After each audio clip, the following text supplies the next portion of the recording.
have had all 2-0s except for 2 matches that they've lost that were 2-1s, which indicates that they lose pretty slowly in a 3-game series. And then they've won only a single 2-1 so far this split. And that was against CLG, which is another one of the top teams. Exactly. So this team otherwise has the has the least amount of losses out of every team in terms of games. They've only dropped a few. Now that we're into the draft, we'll see what Liquid is cooking up to potentially give them another loss here, as difficult as that may sound. Blanc, Galio, and one of Zyrene's favorite champions, Sejuani, banned away by TSM. Liquid banning away Zach and Caitlyn as per usual for Red Side, along with the Thresh, keeping that out of Biofrost's hands. Yeah, and then there's the first pick, Braum, because the Thresh has been taken away here. So we'll see what Team Liquid go with there, and it's kind of interesting. We'll see. Flex through a lot of different champions. I think Kalista's a champion that you'd think would come through here, but Tristana's something that Doublelift feels comfortable playing into it. Well, Kalista is locked in. We've seen so much priority on this champion ever since the combinations were originally exposed in the other regions and it was sort of adapted worldwide now. This champ is just being picked first rotation a lot of the time. And Nori thinking about going back to an old favorite here, apparently. Well, he's scaring TSM. Remember, Inori making one of his debut or breakout performances was against Team SoloMid, bringing out the Rengar and taking them down and ruining that perfect split of the 18-0. Just giving them the flashbacks, setting them up for the mental failure. TSM, though, know that they're up against Kalista Rakan, that deadly combo where Kalista can vault Rakan right into the middle of the fight, and then he goes off with the combo. It's a lot of engage range, but like I said, Doublelift feels 100% comfortable picking the Tristana into the Kalista, and I actually think it's a fairly good matchup for the Tristana. You outrange her, you outdamage her in bursty team fights later. Your laning phase is fine. Your point and click of your trading is kind of like similar to the way that Kalista wants to trade, is in short bursts, and that's how you want to do it in the laning phase with Tristana as well, with the explosive charge. Speaking of bursts, what packs more burst than pressing R to win? Bjergsen going to be on one of his most impressive champions, piloting that Syndra. We do make jokes about how much damage the ultimate does, but the rest of the kit, Bjergsen has shown his mastery over the entirety of this champion, time and time again. Yeah, and now Vladimir is kind of the answer to the mid lane Syndra. It's a champion that there's been some kind of like back and forths of Syndra counters. Fizz, Echo, Zed. Vladimir is the one that's the magic damage dealer that has late game scaling and not so much an assassin out of those 4. Whereas the Vladimir, once you get to 2 items, you can really destroy a team fight. And it's so much of a, you don't really get to roam as much as Syndra. So Syndra tries to clear the wave, roam to the side lanes and make something happen before Vladimir scales up. And look at Bjergsen's Syndra stats compared to the average. They are just significantly above everything else. Kill participation, 10% higher. CSD was nearly double. Damage was nearly double. His performances are incredible. It's funny because Syndra, even before it was a meta pick, was still always a Bjergsen pick. I remember when he first came over to North America years ago, we're talking 2014, 2013, yeah, but 2014. When he came over, it was like, oh, this pick, nobody's playing it. It was kind of a half-joke champion, but he was just so good at moving around and utilizing the passive of you can constantly move while placing Dark Spheres, so the inputs are different than other champions. And it's kind of a signature champion for Bjergsen, going very far back. Always fun to watch unless you're the guy going up against it. That's a little bit of a bummer, but into the second phase of bans now. Elise and Gnar banned away by Liquid. TSM going to take Shen and Fiora off the table, really targeting Lorlo here. Yeah, we'll see what happens here. I assume a jungle pick might come through. Maybe Maokai, which was played by Inori yesterday. The Sejuani was banned against him, and he's kind of shifted over to these tank junglers, and there was a lot of criticism, people saying, you know, Inori was more of a Kha'Zix player, a little bit of Ivern here and there when he tried to make a shift in his play style, and Reignover was more of the Gragas and all these other picks. So there was some criticism thrown at TL, but I feel like Inori is just trying to become a very well-rounded player. At the pro level, you should be able to do that. You know, TSM fans know Galio mid for TSM is them trying to become a well-rounded team where they can play the side lanes. So same thing stands for Liquid. It's cool to be known as, oh, this guy is such a good carry player, this guy is such a good tank player, but if you can just be known as such a good player, it trumps all the other possible ways that you could describe that. Kled locked in for Team Liquid, that'll be their top laner. Gragas picked up for TSM, and normally I'd comment about how, oh, this is great, it's a flex pick. They don't know which role it's going to be, but TSM has to make their last pick now anyway, so those sort of guessing games won't come into play here, as they're contemplating back and forth between a couple of different options and settle on Renekton for Haunter. Did you know that Bjergsen's most played champion in his career is actually Syndra? Really? He has about 50 games on it with a 70% win rate. That's dirt. Yeah, over his entire career. And there it is, the Maokai. Speaking back to the draft here. And Maokai jungle is actually really strong. Yes. That champion is super potent in the jungle. You were one of the people who originally exposed me to this idea. So I always know a champion's OP when I can win with it consistently. So you don't have to be in yourself to explain this to the fans. Exactly. If you want to know what's good, you just check my solo queue at that time. So this Maokai, the Sejuani, also banned away from Inori. The respect that they're throwing towards him. Late game scaling for Team Liquid. A lot of engage power with the Maokai, the Kled, the Kalista, plus the Rakan. This is a team that Bjergsen actually has to watch out in this Syndra, because if it gets even, I would say even or ahead in the mid game, then you're just going to have everybody on top of this Syndra trying to burst her. They're going to be gunning for him all the time. And like you said, the synergy between Kled and Maokai, being able to speed that Maokai up, make sure the Twisted Advance gets within range, as well as just the combination of Kalista and Rakan. A lot of different tools to get these fights started. TSM will have to keep eyes on those flanks and make sure that Bjergsen especially isn't caught out of position. Yeah, good news though for TSM is that they have a winning top lane, a winning mid lane in terms of the early game, and will have jungle priority there so they can possibly bully Inori. The bottom lane, Rakan's lane phase, not that strong, so I actually give it slightly over to the Tristana and the Braum combo because they have a little more kill pressure. And going into this game, remember, TSM is not worried at all about this outcome. Please don't ban me. It got That's banned. the sign. It got banned. I'm sorry, guy who had the sign. They didn't listen to you.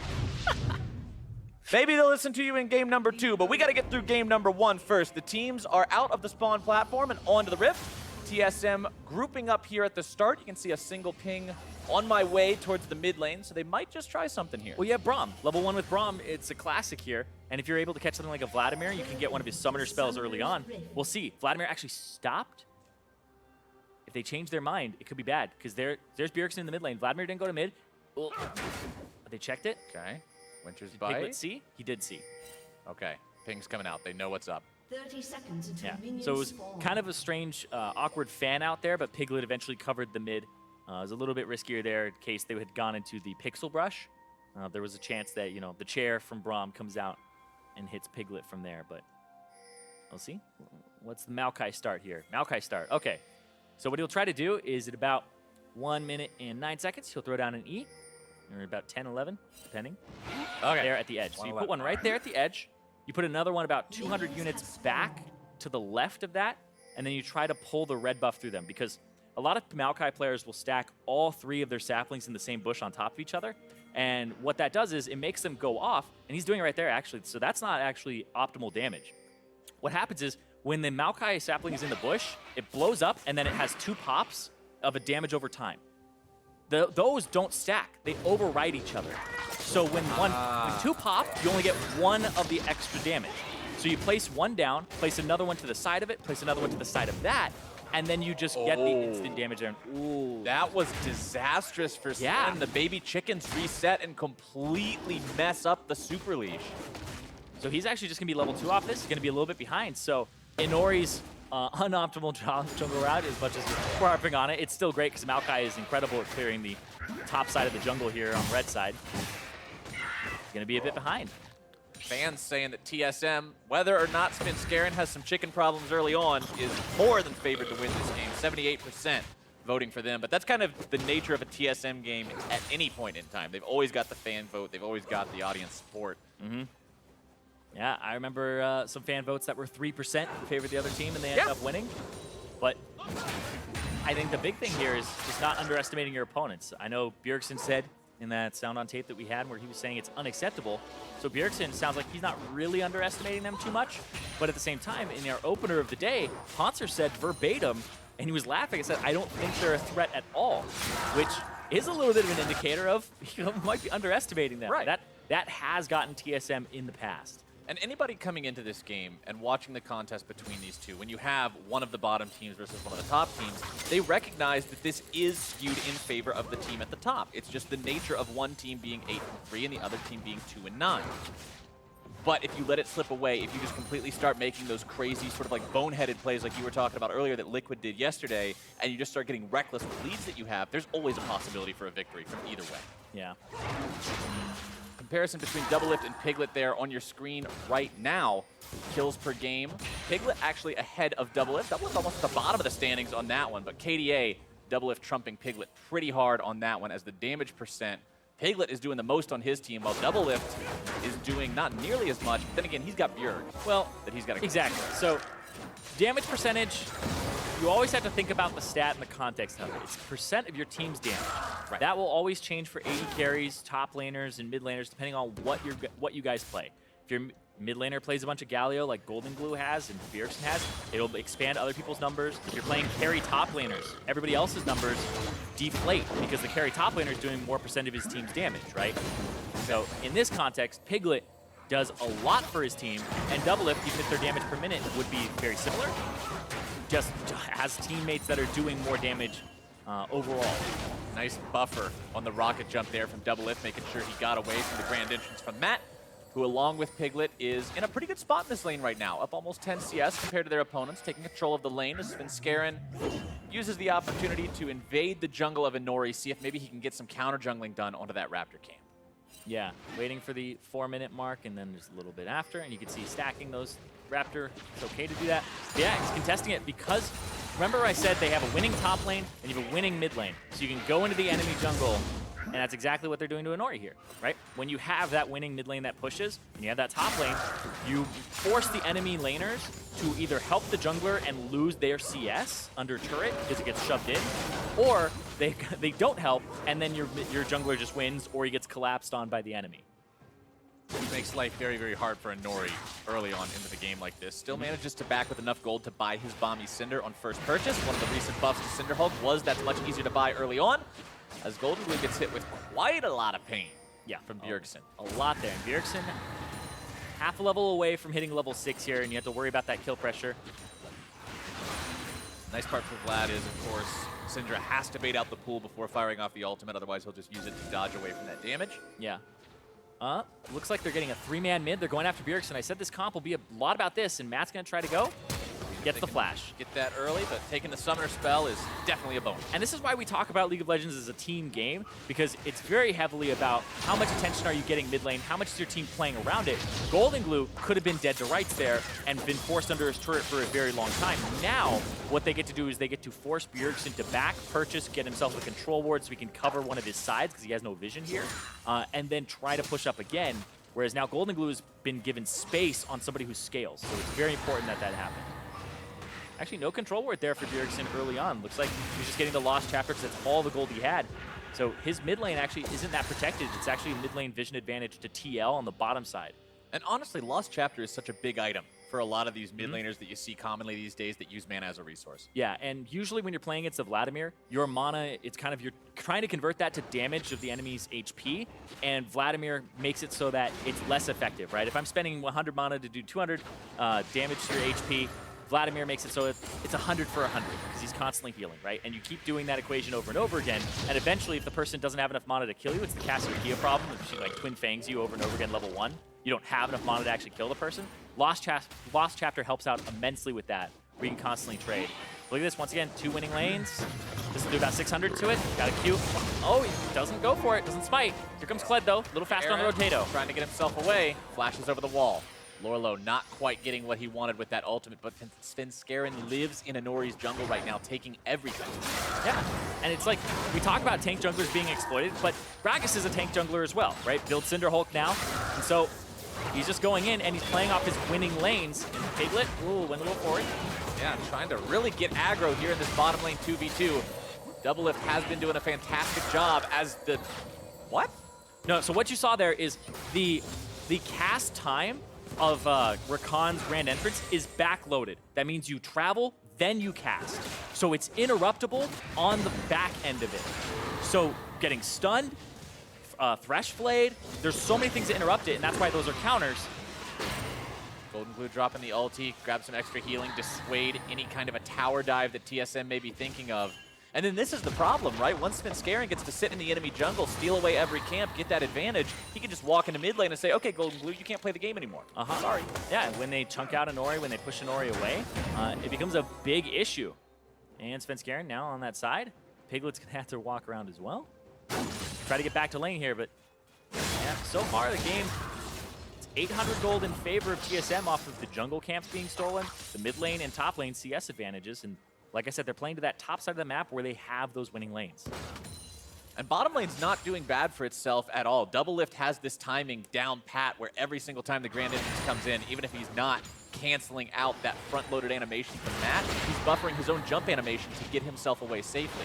Yeah, it's actually the difference in cast times. So the Grand Entrance is back-loaded. The Tristana Rocket Jump is front-loaded. You do it at the start, and then the Grand Entrance, you do it at the end. And, oh, stun. Kill. Oh! Bjergsen showing exactly why that's his most played champion of all time. Like, look at it, take that 70% win rate and make it even more ferocious. It's funny because you were saying that you always have to get the pool out of Vladimir ahead of time. I was sitting here going, if you stun him and do the R immediately, there's a chance. But I was like, oh, that's not nitpick today. But it's exactly what Bjergsen does here. The stun comes through. He threatens. You always have to do it reactively, so you take a ton of damage if you don't want to pool there. And then he's just going to wait for his stun to come back up. Stun. Yep. Right as it looked like Golden Glue was going to walk up and try to use his Crimson Rush to get a big heal. This means I already goofed Zyrene, because I was telling you 2 minutes before we started this cast, I'm not going to cast or curse anything today. 9 minutes into game number 1, I already lied. It's all right, man. It's all right. We all do it. Well, for TSM, they're plenty happy about that result. Up almost 2,000 gold just from a single First Blood. Well, I think they'll try to get this bottom turret. Inori is no longer playing on his top side of the jungle, because why play to the top side that has your, enemy 2 winning lanes around? So play towards your winning lane on the bottom side. This is why we always say play to your winning lane as a jungler. It's not just the 2-on-2s, the 3-on-3s. There's more to it than that. And that's going to be first turret going over to Piglet, who's even been playing well in their losses so far. Yeah, that's a very nice influx of gold for Team Liquid to keep this game close enough to actually be a contest. If they allowed TSM to get first turret blood along with the first blood and the farm advantages they already built, things could have quickly spiraled out of control. But Liquid is doing what they can to hang on against TSM's early game power. And now TSM are going to run mid, try to answer a turret here and open up the middle part of the map, which is huge because now it allows Bjergsen to roam around.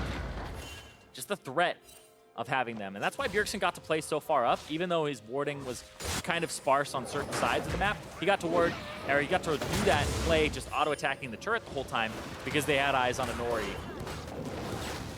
There you go. First Drake now being started up by TSM as Lorlo's knocked off of his mount top side.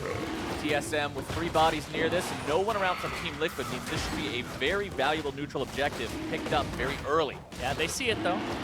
Kalista ended up seeing it with the Sentinel, but nothing really they can do about it. Jungle, bit behind there. Lorlo will probably TP back to this if he wants to save it, but they don't have vision on their top side. You can see TSM has strangled them out of vision with 2 control wards in the jungle to try and keep tabs on Inori. They see him bottom side, so they can make action happen wherever they want, but also know that they aren't spotted if they try to roam top. And I think that's where they'll try to hit next, is Bjergsen will try to shove out mid, go top.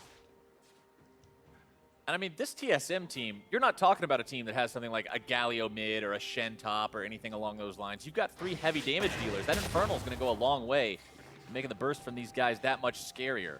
As Bjergsen moves his way towards top. If Lorlo wants to defend this, he's going to put himself in such a dire spot, and he backs out. Yeah, and he respects the possibility that Bjergsen is up there, and he'll have to respect it for a while until he knows that he's not, because Bjergsen backs in the bush, and Lorlo really doesn't know the positioning of it just yet, so... he got it! Gets that away from Sinskaran, who didn't have his smite ready. Good job from Lorlo.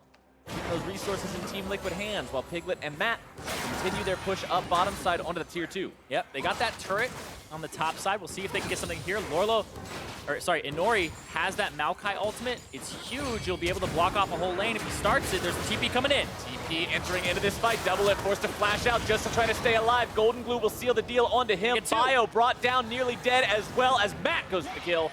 But Inori has ulti. Coming in for the counterattack. I feel like they could still fight this if they wanted to. Inori has ulti. There it is. Answer with the ult on. Matt going for the knockup onto Bjerg, who has to flash away. Piglet now collapsed on by that enemy top laner, but he's alone and he's going to be kited back, bursted down. TSM makes the mistake of taking this fight, and Liquid finds themselves 3 kills for nothing. Bjergsen knocked up into the air, more damage coming through. He grabs the kill onto Matt, but trades his own life. And TSM meets disaster here. and that gives TL so much. They get a lot of kills, they pick up the farm there, but Lorlo gets time on top side to start getting some of this CS back because he was in a big hole about 40 down before that fight happened. Great fight for Team Liquid. 4 kills for 1. And they've been drafting for this as well. They're playing to their winning lane, and they're also playing with their scalers. This is a team fighting composition, and I talked about how they'll be able to get to these backliners. Matt ends up trying to go for double lift, so does Piglet.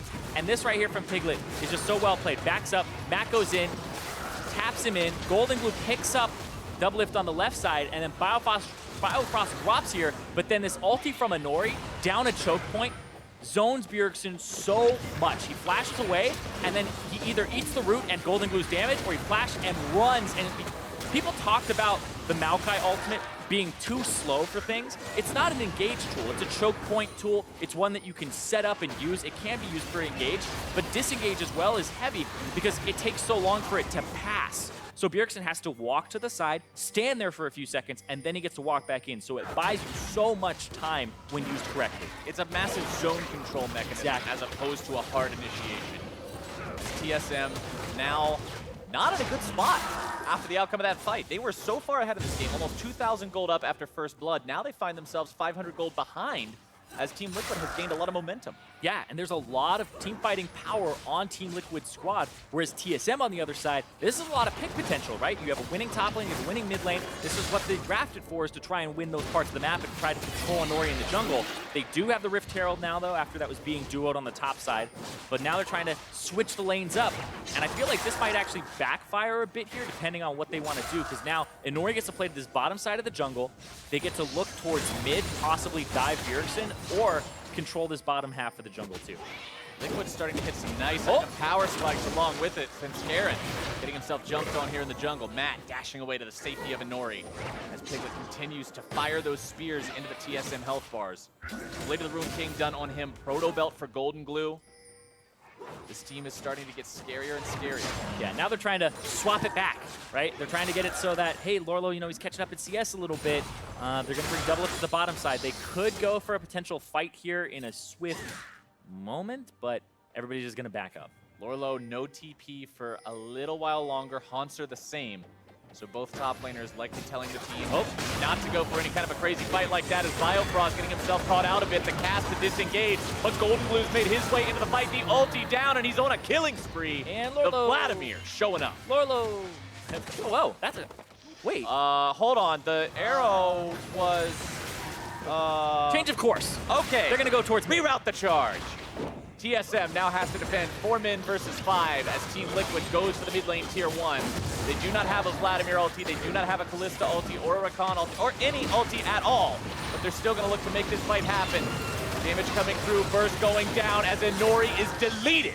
And TSM find their counterattack. They're just not respecting that at all. They're trying to flex. And like I was saying earlier before Champion Select, TL, once they get a gold lead, this happens over and over again where they just try to push their gold lead without really respecting what the enemy team can do. It doesn't matter if they're up 500, 2,000, or 5,000 gold. They always try to go for these forced fights like that or forced objectives, and that's what you're able to do if you're at a high enough level to just punish it and say, oh, we're not actually scared of this because they used everything earlier. Right. If all 5 ults are down, it's not really a true 5 versus 4. You don't have every resource at your disposal, and those situations are deceptively unfavorable towards you as Liquid learns it the hard way, ends up losing that momentum we talked about. Game's back to dead even.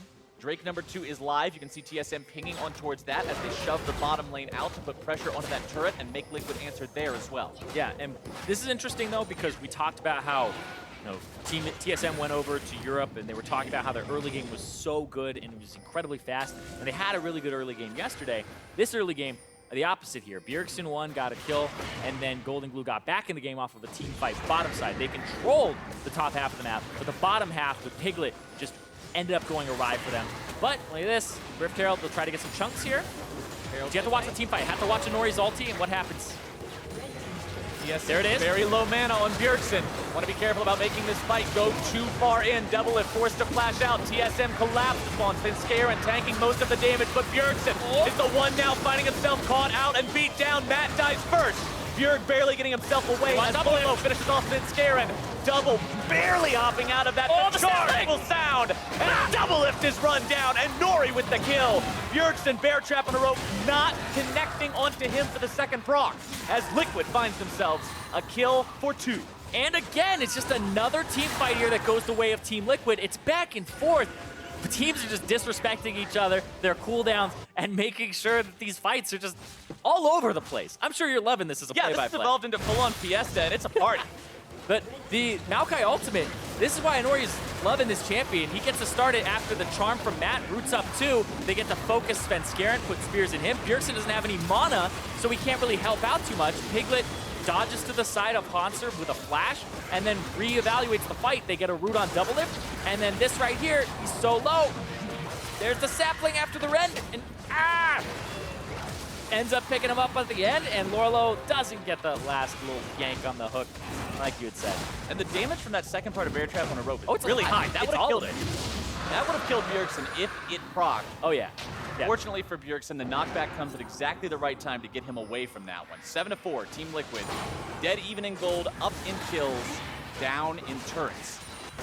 And you know what I really like to look at, too, in this game is the comparison between Piglet and Double Lift. Because remember, Double Lift was actually a part of Team Liquid at the end of last split for a brief moment in time as the team fought their way out of the promotion tournament. And, of course, a little while before that. And I love that because everybody was saying, oh, you know, it's really great that they swapped him, that Piglet's playing mid because of Golden Glue being gone, and that Double Lift came in to kind of help them avoid relegation. It worked out for TL to get out of that bottom place spot, or avoid relegation at least. And now, he kind of has some inside knowledge on the team, but TL have done some swap-ups again with Nori, Golden Glue back in mid, and then Matt coming back on support. So, been all over the place for this team. And how long has Liquid been trying to build a team around Piglet? They really want to enable him and allow him to be the carry that they believe he can be. So far this game, 0-0 and 7, more of the ideal support scoreline, but he's been having a good performance as the burst nearly finds the kill onto Matt.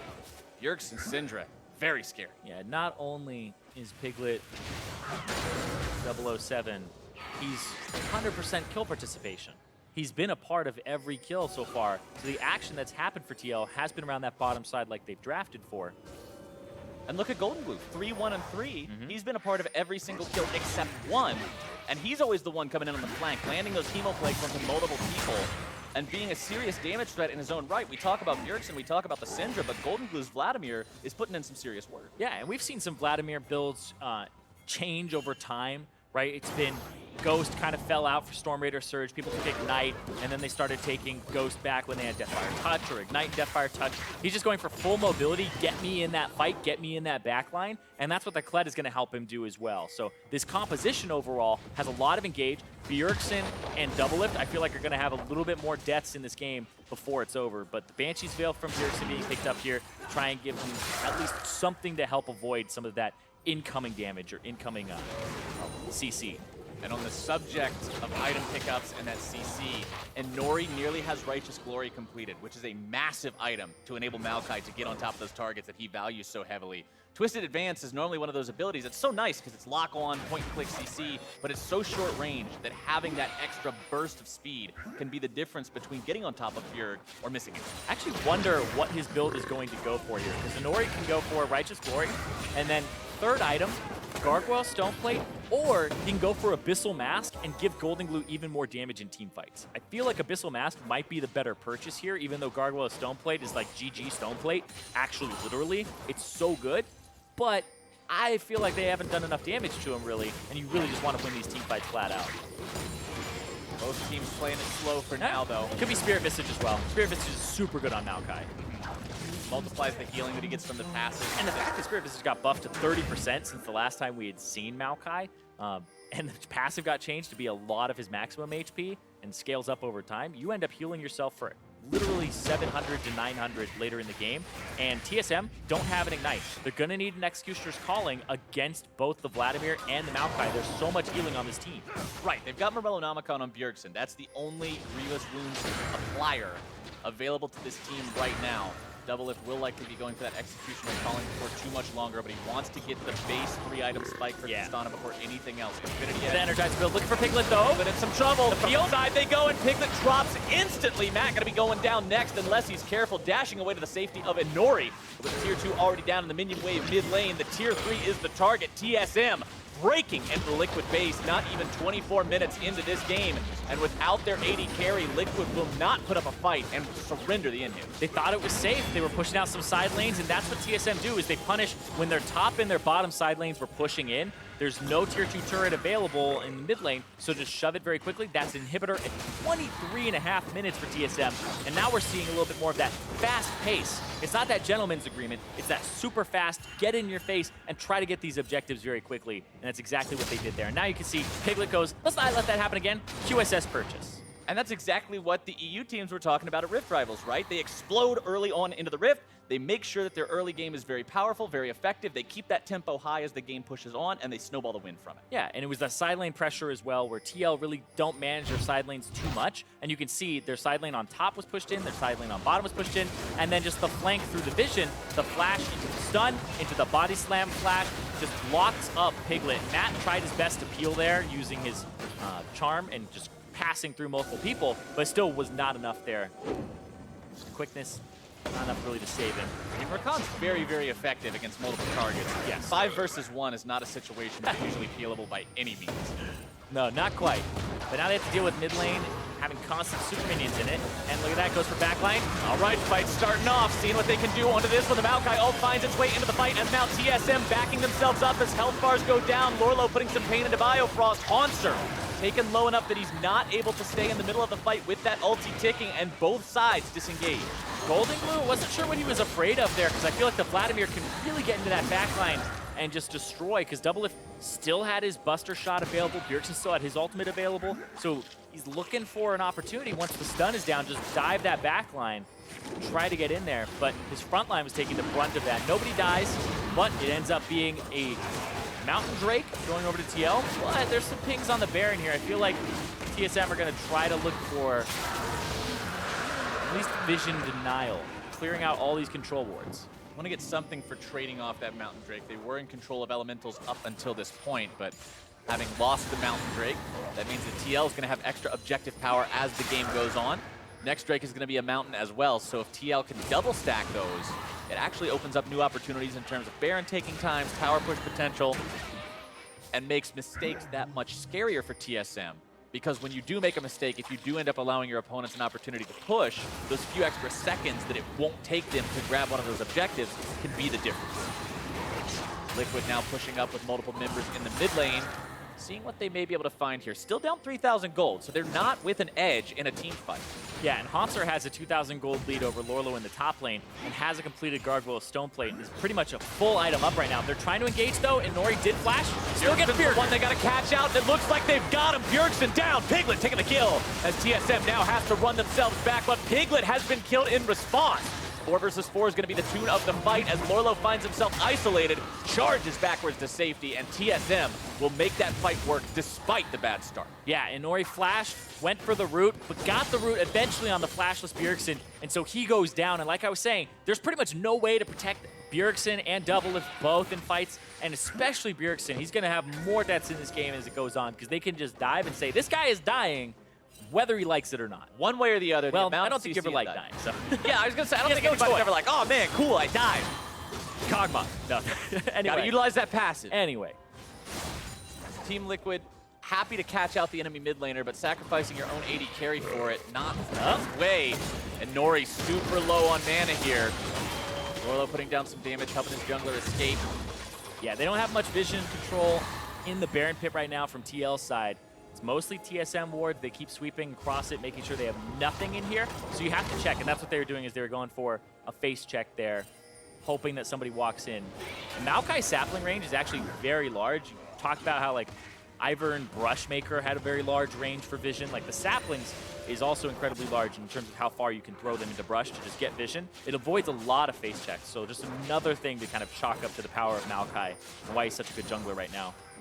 And you know, Team Liquid has honestly been playing this game pretty well for themselves so far. coming into this, many people were just looking at this as TSM should be getting a rather easy win here, considering the position of the two teams on the current standings of NALCS. But Liquid has pretty much gone toe-to-toe with these guys for the majority of this game. There's been a couple slip-ups, there's been a couple mistakes. We talked about the macro errors and using leads improperly, trying to force things, but now they're forcing the fight onto Spenskeren, who gets himself caught out, jumped on by multiple members. Into the back line goes Inori, ultimate fired off. TSM now maybe looking for a counterattack. Double lift still off to the side, not near the fight in time. Liquid's opportunity to go for something there doesn't really amount to what they wanted. Their inhibitor respawns mid lane at the same time, alleviating some of that map pressure, and Liquid is actually the ones on the inside track on mid as Haunter finds himself isolated from the rest of TSM. No ultimate available, pops the stone plate to stay alive. Spenskeren now once again the man on his own, and Nori going for the twisted advance as Matt is forced to use the grand entrance to make a grand exit. Flashing away after the fact to secure his own life as Double Lift would threaten another one. Yeah, and Haunter's just up so much right now. He's up 2.5 thousand gold over Lorlo. He has the stone plate. He also has the Warden's Mail. And Lorlo's just sitting on a cloth armor in terms of that difference. So really, Haunter is just a big, beefy frontliner who can just soak up. And this is the big thing, is he's not just, you know, the way that these affect the fights is he gets to push back the enemy backline and the front line so that they can't really reach Bjergsen or put pressure on him. And he kept his Banshee's Veil up that entire time because of the fact that Haunter gets to soak for so long. And Spenskeren gets to soak for so long now. It's also one of the great changes to the way that the meta shifted, where Cinderhulk became so good that Gragas now takes it, where Gragas before was like Runic Echoes. Now I've spent so much gold on non-tanky stats that Gragas ends up very, very flimsy in the mid game. Now he's just incredibly beefy in the mid game. You get your Knight's Value, you get your Gargoyle Stone Plate, and you're good to go with a ton of damage reduction from your Drunken Rage. So they have two pretty big bruiser tanks on TSM side who have a lot of gold, who can be a frontline and kind of stop the Vladimir from getting in. But you do have to worry about the Rakan reaching that backline very quickly alongside the Kled. And that front line is going to be ever so important, protecting Double Lift, who's now hit that 3-item power spike that makes Tristana super threatening in a team fight. With that amount of DPS, he can just destroy Team Liquid health bars if giving the opportunity to free fire. It's all about that protection as the charge is sounded and the fight starts off. Liquid looking to make this one happen, but the chaos is all over the place. Into the back line, trying to find Double Lift. Hemo Plague explodes, but Inori's going to be dropped first unless he's careful. Jump over the wall, and Bjergsen has kill number 1. Looking to make it 2, finds the kill onto Piglet. Matt's going to be going down next. A double kill for Bjerg as Lorlo gets collapsed on by the rest of the team. Golden Blue runs for his life, and Bjergsen collects a triple. Yeah, TL end up pulling the trigger on a fight. It gets kited backwards at TSM, come out on top, right near the Baron. And there's your prize. Baron Nashor now the target for the remaining members of TSM. Having only lost their top laner, there's more than enough damage to capably take this one down, and Liquid's 2 remaining men cannot even try to stop it. Yeah, and a big part of that fight was TSM got to purchase right before it, and then TL came out. We talked about how Double Lift had the 3-item power spike of the Energizer build. Piglet's sitting on 1,300 gold right now, and then they go for the fight. They go in, they don't get onto a good target here, but people get to rush forward, and then chunk out onto the Rakan, who wants to reach that back line, but then Golden Glue goes around, and the flash away from Double Lift keeps him safe. The heal just in case as well. Jumps over, picks up Inori, gets the reset. Bjergsen also just kind of swapped places there with where Golden Glue was flanking from. And then the other kills come in. There's a 3 for 0. Well, 3 for 1, sorry. Haunter drops there after being the very durable front line. TSM did a good job keeping those carries safe back in that Wraith pit, making sure that they weren't easily accessed, I should say, by the front line and the threats from Team Liquid. And now with Baron buff up, TSM stronger, more ferocious than ever with a 7,000 gold lead, pushing multiple lanes at once, looking to get the most out of this Baron. And they were able to navigate that team fight quite well, especially since their composition isn't completely built around that. Their bruisers are very far ahead. Bjergsen now 7-2-2 on this Syndra, so even though they're trying to dive him, the Banshee's Veil has helped him out a decent amount there. They tried to go after Double Lift a little more in that fight, but now these turrets just get shredded, and you have that triple item on Tristana. She's up to scaling. Got that range as well. Team Liquid is going to have to use that serious team fight potential that you talked about earlier, Zyrene. What some way to make this okay. Well, Piglet's out of the picture, so it's going to be a real hard fight, 4 versus 5, to stop the TSM War Machine now. Bottom lane inhibitor goes down. Mid lane inhibitor will be going down next. That was just a lot of damage. They're taking the base. They're going to get engaged on here. TSM now jumped on Liquid, trying to make this 4v5 work out as they instantly destroy Matt. Now it's a 5 versus 3. TSM kiting this one out, playing it exactly how they need to. 4 dead on Liquid. And TSM will storm the base and end this game 33 minutes in. Lorlo, the last man standing, gets back in his faithful steed, but it's not enough. Final Nexus turret dropping as Double Lift fires shot after shot into it. And despite Liquid's valiant efforts, they will fall to Team SoloMid. If you're a TSM fan, you're thinking that's more like it after that early game that TL looked like they were getting an advantage in team fighting comp with. TSM say, no, that's not going to fly. They start coming back into the game. They make some better macro plays. They're much faster, get that middle inhib, and they show that they are still a relentless team, even if the early game doesn't go their way. And Piglet's death under that inhibitor during I'm that watching it over and over again. I was right just now. I didn't even see it. It just happened, and I saw on my screen, Piglet is dead. And I had no idea how